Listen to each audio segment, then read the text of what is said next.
Hey, good morning. Jamie here. Happy Monday. Hope you had an awesome, enjoyable, and a productive weekend. We get another week to hit it hard and keep building. So this week, what I want to share with you are thoughts on maximizing resources, choosing opportunities, and the key difference between building versus keeping success. And so what I'm going to outline are 5 very simple steps that we can apply to any area of our life, because one of the biggest problems that most of us have is we spread ourselves too thin and we don't fully invest ourselves. So think of it as 80-20%. Like, we're not fully investing ourselves in the highest returning opportunities, and instead what we oftentimes find ourselves is being distracted by a lot lower returning opportunities. So we're going to break down step by step how to orient and prioritize so that you can build success, and then we'll talk about how to actually keep it. So with that, let's dive in.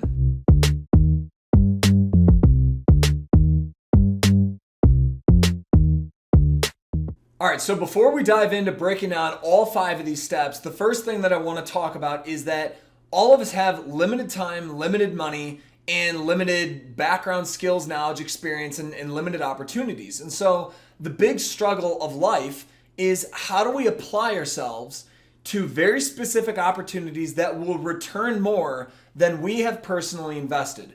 And a lot of people live paycheck to paycheck, or they're just continually just getting by. And it's because they're applying themselves or investing their time, money, and resources into opportunities that are very low returning. Now, that's not necessarily a bad thing in the short term. Sometimes all we need to do is survive. But we still need to take whatever little bit is left and begin investing that. And when I mean investing, I don't mean just money. I mean in terms of reading books, talking to people, networking, building things that you could sell, or studying to get a degree or something to improve your life. But there has to be a return that is bigger than just your investment in order to consistently improve your life. So that is the main idea behind this video, is how can we prioritize those types of opportunities for improving our life. And then once we've actually gotten to the point, and this could be decades later, or it could be 5 years or 10 years or 20 years later, like once we actually have some amount of success, how do we keep it so that it can sustain our lifestyle and ultimately, financial freedom or health or whatever. So the very first step is LTG, long-term goal. You have to know what you want. And I'm not going to go deep into this in this video because I've already spent a lot of time in other previous videos. So you can check those out either somewhere on my Instagram page or on my YouTube channel. But I've spent a lot of time on how to create these long-term goals and visions for your life. But that's step 1, is you have to know what you want, because if you don't, there's no way for you to make a decision, because you don't actually know what's important to you. You could go left, you could go right, you could go up or down. For you, what's the matter? I'll go anywhere. Well, that's a huge problem, because when you consistently stack decisions one after the other over a long-term period of time, and there's no compounding effect, there's no cohesion between these decisions because there's no long-term goal, you wander around and you really never end up anywhere. You will consistently live paycheck to paycheck or just get by. And so you got to know what this is. Then the second part is you need to have opportunities that align with the long-term goal. So the reason this is so important is there will be opportunities that seem enticing or they look really good, but they're not going to get you here. And so what a lot of people do is they start off kind of, you are here, and they have this long-term goal kind of here, and they start going, and then there's, let's call it 3 opportunities. 3 opportunities present themselves. Well, they end up taking an opportunity that sends them off in the wrong direction. And then they hit another point where there's another 3 opportunities, and then they end up taking another opportunity that is in the wrong direction, and they completely veer off track to what they ultimately want. So kind of this second point is, and think of this as your career. If you know what you want for your career long term, call it 10 years from now, 20 years from now, and you have to have that vision, then you can know that I might have, call it 1, 2, 3, 4 opportunities that all align with getting me to that long-term career goal. But the problem is that these opportunities are not all equal, and there never will be. A lot of people, what they do is when they're trying to prioritize their opportunities is they skip number 3. Or what they do is they actually, rather than skipping this, is they only focus on availability. So they focus on availability. Availability and ease. Availability and ease. Which one is the easiest one? Which one can I do right now? And so what that means is they're making very, very short-sighted decisions based on whichever opportunity is easiest, most visible, and the least risky. And I want to talk about risk because risk by itself means nothing. A risk is, there has to be something to risk. And in order to risk something means that there also needs to be an implied benefit for taking the risk. And that's why when you talk about risk, a lot of people only talk about risk, but they fail or ignore or completely blind themselves to the reward part of things. So, in terms of the opportunities, first is you need a long-term goal. Second is you have to have opportunities that align with this goal, but then you need to actually prioritize these opportunities for your life, for your career, for relationships, for your financials. Now, the third step, which is arguably the most important step, and this is the step that very few people do, but you need to sit down and actually analyze what is the return profile, the ROI, the return on investment for these different opportunities. And again, you do not want to make those decisions based on availability and ease. They need to be based on the returns. Some things are going to be significantly more valuable, but they're going to require much more upfront investment. But that's okay because the return is worth it. So there's a very, very famous trader named Paul Tudor Jones. And Paul Tudor Jones, he has a lot of rules for trading and for investments, but one of his that will always stick with me and I've applied and thought through in multiple different areas of life is he has what he calls a 5-to-1 risk to return rule, where he will only make a trade if there's a 5-to-1 return on investment opportunity. Now what that means is in terms of his risk or his reward to his risk, he's putting, and just to make this even simpler, so what this means is if he puts in $1, he expects to turn that into $5. Now, some people say a 500% return, a 5x return. That's impossible. It's only impossible because most people don't know where to look and they don't know how to find these investments. And that's also why he's one of the best traders in the world, is he's built an entire career finding these opportunities. But what's so unique about this is this allows him to be wrong 4 out of 5 times and not lose money. Because he only focuses on these types of trades, he could lose $4. So if these are all dollars, or these are all trades, he could lose 4 times and still make $5 on the last one and end up breaking even overall. And he gets the benefit of learning from these 4 other trades. And so what a lot of people do is when people make career decisions or financial decisions or even health decisions is they're focusing on opportunities here. They're focusing on opportunities that are like a 1-to-1, where I'm going to put in an hour worth of work and only get back enough to survive. And really this is paycheck to paycheck, is 1-to-1. You feel like you're never getting ahead.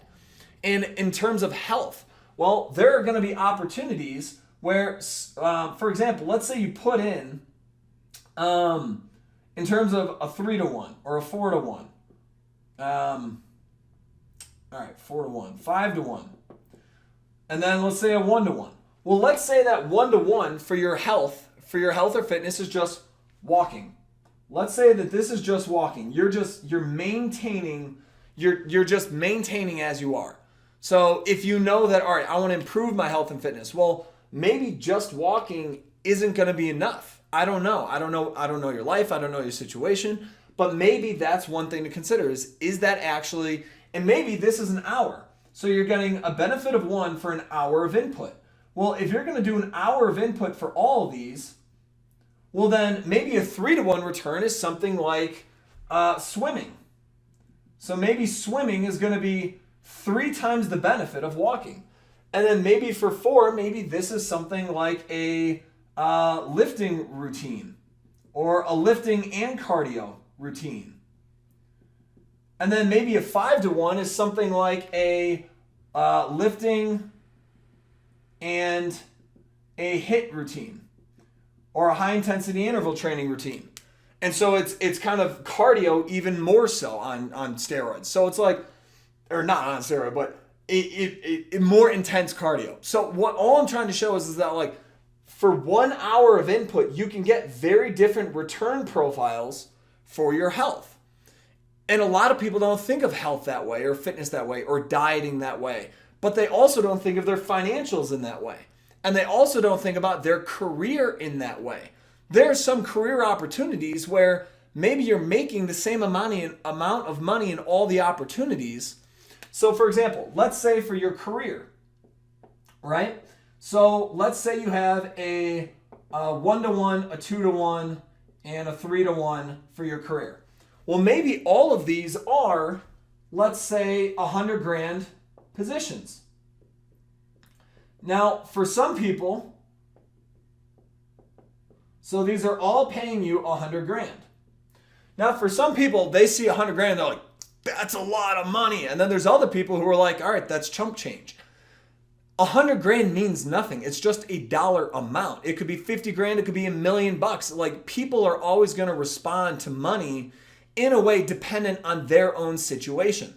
So the first thing that we need to do is realize money means nothing. It literally is a tool that can be used for certain things. So before we respond to whether or not 100 grand is a lot or a little or whatever, we just need to realize this is an example. And it's also how you react to things is dependent on your own financial situation. And so let's say that all of these return financially 100 grand. Well, just because all of these are, quote, equal in money does not mean that they're equal in return. So maybe a 1 to 1 is the exact same position where you are today, and there's no learning, there's no growth, you're doing the same thing over and over, and you know that I can sustain, I can maintain, and I will continue having the lifestyle that I currently have.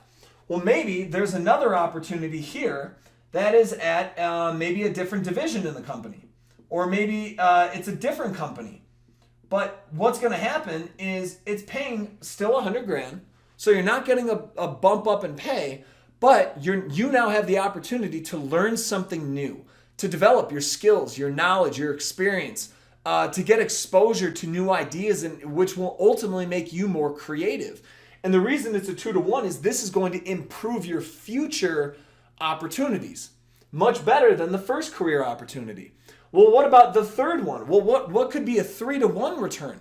Well, maybe this 3 to 1 has the same skills, knowledge, and experience. So skills, knowledge, and experience, and it has people. It will give you access to certain types of people that you would not otherwise have in this second situation. And you can keep stacking the return profile. We could create a 4 to 1, a 5 to 1, a 6 to 1. And so whenever you look at your career opportunities, you want to ask, what am I holistically getting out of it other than just the money? What skills, what knowledge, what experience, what people will I have exposure to? Will I be able to have equity in the business? Well, maybe that's not a cash compensation, but it could be future because you believe in the growth of the business. And so this is whether it's your health or your finances or your career, even relationships. I mean, literally everything you want to ask. And in terms of a relationship, all right, so let's give a relationship example. A 1 to 1, a 2 to 1, a 3 to 1 for relationships. Well, let's say that you're in a long-term relationship. Well, 1 to 1 is, let's say that you routinely you literally don't do anything above and beyond. You don't give to the other person. You don't make them dinner. You don't plan dates. You don't surprise them in any way. It's literally you come home, you flip on the TV, yo, how's your day, blah, blah, blah. And you just have a totally, it's just routine. It's mundane. There's no spontaneity. There's no excitement. There's no passion. It's just literally existing. It's 1 to 1. It's maintaining. It's sustaining. Well, that would be you just literally just change nothing. Never go out of your way for the other person, just maintain. Well, 2-to-1 is all of a sudden you go above and beyond in some way. You think of something that's literally just for them. It's not for you. It's maybe you know that they love roses. Well, maybe on a weekend you randomly go out, you cut some fresh roses and you put them and surprise him or her on Monday morning with roses. Well, it sounds, and I know this sounds ridiculous and totally intangible, but it's like there are certain things, people do not appreciate things equally. There are things that your partner or your friend or your family member, like they value things differently. And so if you're going to do something for the other person, what it is that you do will be appreciated at different levels of return by that person. Maybe you do something where they're like, oh yeah, that's nice you did it. But like, they don't really care because it's not super valuable to them. But there are other things that will be immensely valuable to them. And it could have taken the same amount of time, the same amount of money, the same amount of energy, the same amount of thoughtfulness had you just done something differently, a different opportunity with a higher return. So again, I hope all of this is making sense. For your long-term goal, whether it's health, financials, your career, relationships, or any other part, know what the long-term goal is. Know what are my different options, what are my different opportunities, and then actually take the time to list them all out and begin to think through and compare them based on their value, based on the return that you get for them. All right, now the fourth part is prioritizing. So once you actually have them and you've gone through the returns and you've looked at the different opportunities, prioritize them in terms of value. Then once you prioritize them, this is where this fifth part is very important. So focus to build and diversify to keep. Now, what do I mean by this? So there was an interview done where someone was able to, I can't remember the exact example, but like they found an opportunity to be able to talk to both Warren Buffett and Bill Gates at the same time. And they asked them, what is the single most important thing that helped you become successful? And instantly at the same time, both of them said the word focus. And what's interesting is a lot of people, they hear, and I'm just going to focus on the financial part here right now, but a lot of people hear diversify, diversify, diversify, diversify. But if you actually study the greats, they did not diversify at first. They diversified once they wanted to keep their wealth and sustainably grow it with a lot less risk so that one fell swoop wouldn't wipe out their wealth. They couldn't afford. Once you're successful, at least, again, this is me reading and studying and understanding how did these people do it, is once these people became extremely successful, in this case financially, what they didn't do is they didn't become the same level of intensity and risk and focus that they took in the beginning changed over time. Because what they did is once they actually had it, they then had to create separate opportunities or separate systems for keeping and growing it and nurturing that growth and that success over time at much lower risk and also lower return profiles. And so what we need to do is in the beginning of our lives, in the beginning of our careers, in the beginning of our health journeys, in the beginning of our relationships, what we need to do is we need intense focus. And we do not want to spread ourselves too thin, because if we spread ourselves too thin, and just as an example, if you're only, let's say we only have $100 to work with. Well, if we only have $100 to work with, getting a 6% return over 30 years is really not going to do a whole lot. That's not going to help us retire. That's not going to help us live the life that we want. And so the game becomes, how do we turn $100 into $1,000, into $10,000? And like once we actually have a usable amount of chunk of change, then the strategy needs to change to make sure that we keep it and we're able to sustainably grow it. Well, in this example, focus to build and diversify to keep, what I want to focus on is the career opportunities. So what a lot of people do is they take a very passive, very low risk, very whatever's available approach to their career. Instead, what we want to do when we're early in our career, even mid-career, is when we still have this long-term goal that could be 10, 15, 20 years out, what we need to do is intensely focus in order to build what it is that we want. So what that means is if we know that we want to be successful within a specific industry or doing a specific type of job or work. So maybe you're in the medical field and you know that I want to be a very specific type of doctor and I want to be the best. Well, in that case, you're going to need to focus. It's not about knowing everything about the human body. Like, of course, you need a base and a foundation, but experts are not experts in everything. They have to focus in order to build their expertise. And so for you, literally right now, think for a second, how have I diversified myself in my career? Am I trying to do too much?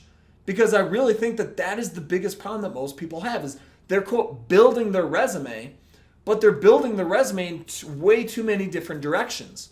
And they're not thinking, if I want to be an expert sometime, some way, in 10, 15, 20 years from now, I need to focus and do very specific things that will stack and compound over time in order to get there. And now here's another opportunity, or I'm sorry, another way to think about this. So when we think about health and transforming our health, a lot of people say, well, I don't want to do the exact same thing over and over and over and over and over again. Well, maybe for the very short period of time, in order to make and achieve the transformation that you're looking for, maybe you need to intensely focus for 1 month or 2 months or 3 months on a very specific rigorous plan that includes both a massive transformation or an effect in your eating and your exercise. Well, it doesn't mean that you're going to do that for the rest of your life. It means that there's going to be a transformation or a building period that is very, very active in order to achieve that. And then once you've hit the level of success that you want, now you can change the strategy to diversify. And all of a sudden now, maybe you run some days, maybe you go swimming, maybe you bike ride, maybe you start running for a marathon, maybe you take martial arts classes, or you start doing a powerlifting or rock climbing but at that point you have your health and your fitness, and now you diversify how to maintain your health and fitness, and you do all sorts of different activities. But there's a difference between the active building period and then the more passive maintain and nurture and grow success period.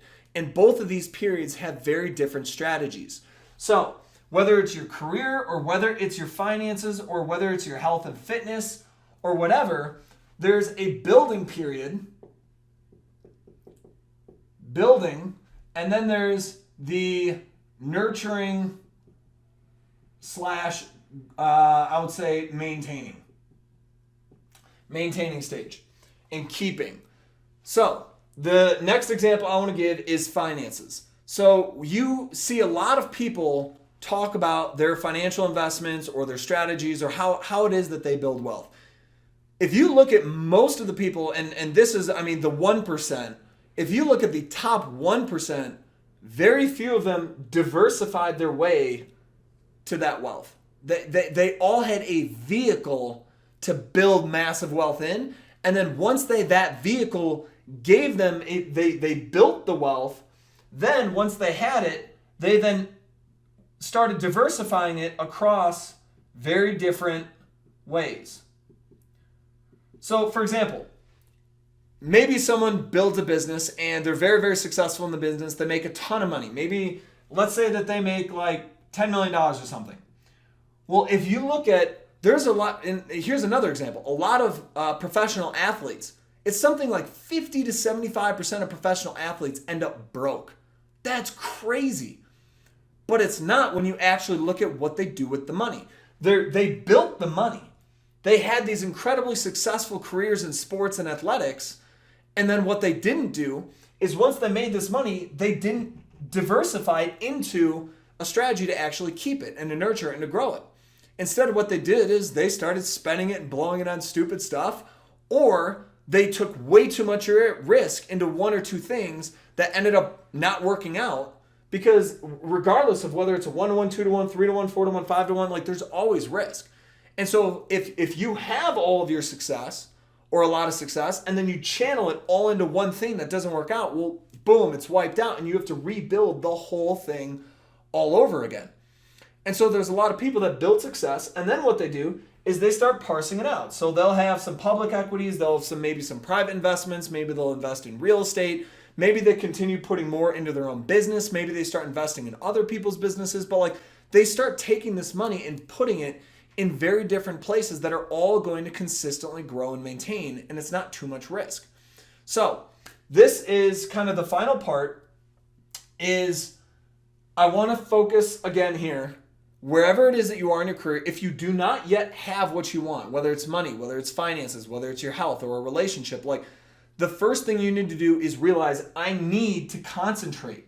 I have to focus. I should not have my hands in 5 different things, because that means that we're not going to do any of them really well. We're going to be totally average or even subpar at 5 things, which means we will never build the momentum and the success that we need to eventually get to the place where we can actually start diversifying and make sure that we're consistently growing the farm. So focus, concentrate to build. Once you have success, that's when we need to figure out a diversification strategy. And again, whether it's whatever part of our life. So I hope you found this video enlightening, interesting, and I hope it begins turning the wheels to challenge you to ask, where am I spreading myself too thin? Because when most people are not getting what they want in their life, their career, or any other part, it's because they're diversifying too soon and they're spreading themselves too thin, and they're not really building or creating momentum that's sizable enough, that's large enough to eventually then change the strategy and put it into a diversification strategy. So with that, have an outstanding week. Thanks for watching as always, and I'll see you next Monday.